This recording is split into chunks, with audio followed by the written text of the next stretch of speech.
Hey, it's Dave Brown here, host of Now with Dave Brown on AMI. Check out this latest highlight from the show.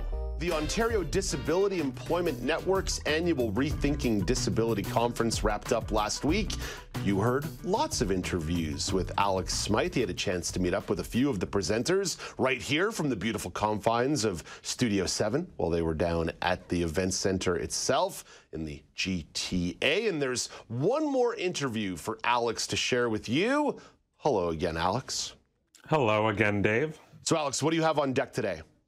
Yeah, so this is the final interview from the series that we did from the ODEN Rethinking Disability Conference. So this interview is with Jesse Preston, who is an employment specialist with Epilepsy Toronto. And so his kind of topic and conversation at the conference was surrounding artificial intelligence and the employment sector, specifically how it relates to the disability experience and disability employment. All right, let's dive right into it. Alex's discussion with Jesse Preston from Epilepsy Toronto. Hi, Jesse. How are you doing today?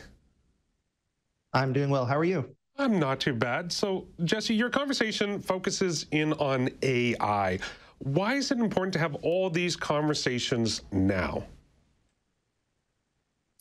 Well, as technology continues to evolve and there are more and more capabilities, at least us at Epilepsy Toronto want to make sure that we keep up with all the changes and support our job seekers to the best of our ability.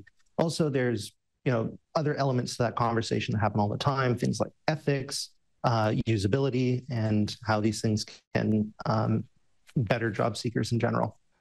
Are the fears around AI job replacements overstated at all? Or is the fact that the disability community is concerned about it based on the fact that oftentimes the jobs that are being offered to the community are either entry level or considered low skill work? So I think one of the things to remember when it comes to technology, even 20 years ago, they said that tellers were going to become obsolete because of bank machines. About 10 years ago, they said pharmacy techs were going to get replaced by these dispensary machines. And even last year, they talked about cashiers, being replaced completely by self-scanners. Now we're seeing companies put back in cashiers because it doesn't quite serve the needs of the business. So even though there's great advances in technology, it's how companies use it and use it to their greatest advantage is where we should be keeping our particular eye at. So not necessarily because people say that it's going to eliminate jobs, it doesn't necessarily will occur in that fashion. What I'll also say is even when it comes to college and university, there was a study put out by the University of Manitoba. They had a bunch of their nursing students use ChatGPT as part of one of their assignments.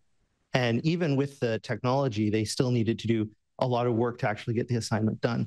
So it doesn't necessarily deliver as much as people hype it up. It certainly has a lot of power, and it's a great tool for sure, but it's not going to necessarily eliminate jobs or eliminate low-level jobs as they're saying. There might be greater opportunities for training, greater opportunities for use of the technology, and it's certainly going to make some of those jobs easier, but it's not going to eliminate them.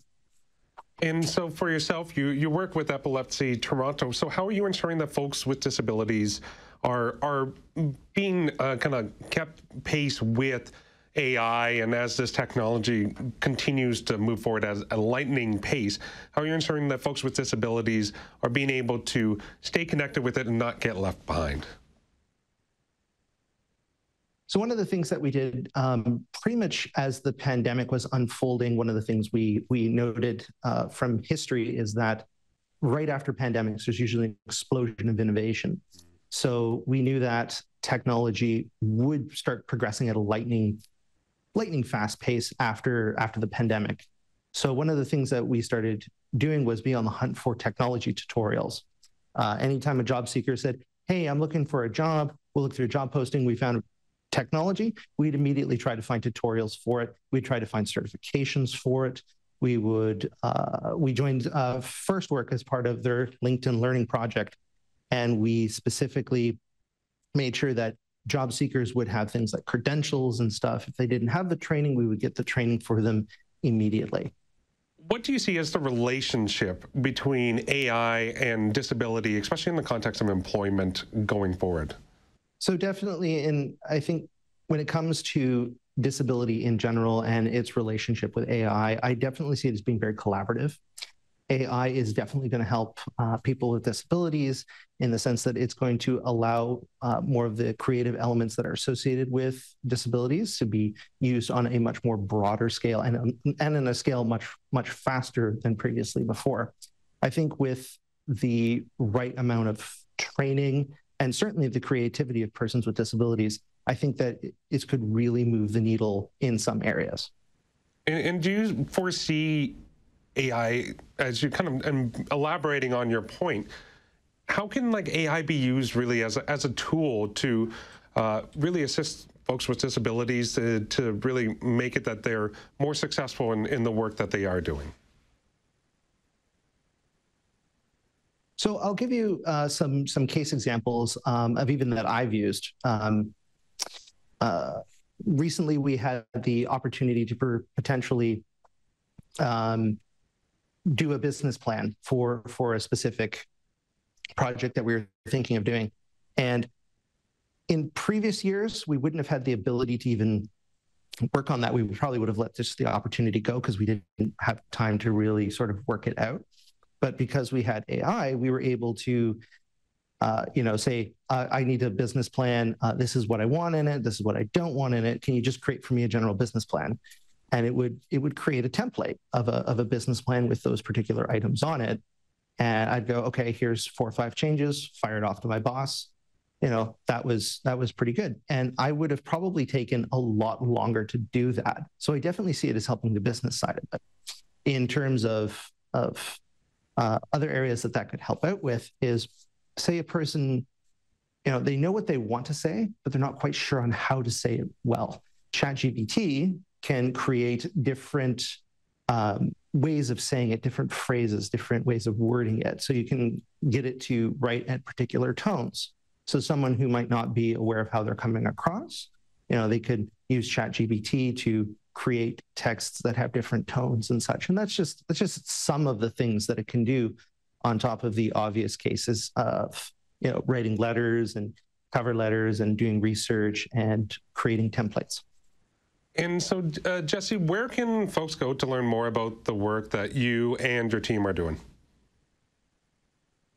Well, definitely they can go to our website, epilepsytoronto.org, and they can connect with our team that way. And definitely we've got some other online resources, but yeah, we're open to sharing.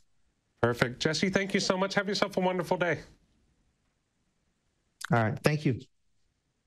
That's Jesse Preston, an employment specialist with Epilepsy Toronto. Just like Jesse said, if you want to learn more about the work they do, epilepsytoronto.org. Do you want to dive into more conversations like this? Watch Now with Dave Brown weekdays at 9 a.m. Eastern on AMI-télé or download the podcasts wherever you listen.